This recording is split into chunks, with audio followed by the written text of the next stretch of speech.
बड़ी खबर आई गाजा के खान यूनिस इलाके से। वहां इजराइल की सेना ने एक मस्जिद को निशाने पर ले लिया। हमास को चेतावनी देते हुए इजराइल ने इसका एक वीडियो भी जारी किया।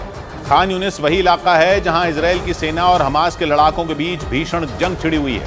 इजराइल की सेना का मानना है कि खान यूनिस में ही हमास का सबसे खूंखार कमांडर यहिया सिनवार छिपा हो सकता है। इसी वजह से इजराइल की सेना ने बीते एक हफ्ते से खान यूनिस को घेर रखा है। एक दिन पहले ही वहां इजराइल की सेना ने एक जोरदार ऑपरेशन की शुरुआत की। इस ऑपरेशन के तहत उसके सैनिकों ने खान यूनिस में जमीन और आसमान के रास्ते ताबड़तोड़ हमले बोले और कई इमारतों को तबाह कर दिया।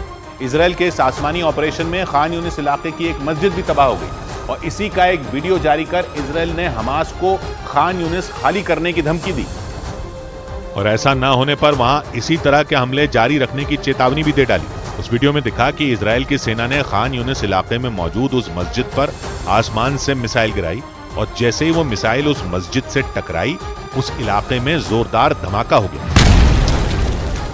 इसके बाद तो वहां धूल का ऐसा गुबार उठा कि आसपास की कई इमारतें मानो गायब हो गई। वहां इतना भयानक धुआं उठा कि उसे देखकर लोग दहशत में आ गए। मस्जिद के आसपास के इलाके को देखकर ऐसा लगा जैसे वहां कई बम एक साथ फट पड़े हों। इजराइल को शक है कि खान यूनिस इलाके में हमास का टॉप कमांडर यहिया सिनवार छिपा हो सकता है। इसके अलावा इजराइल की सेना ये आशंका भी जता चुकी है कि इसी इलाके में हमास ने कई बंधकों को कैद करके रखा है। माना जा रहा है कि इसी वजह से इजराइल ने वहां पूरी ताकत से हमलों को अंजाम देना शुरू कर दिया ताकि हमास को जड़ से मिटाया जा सके।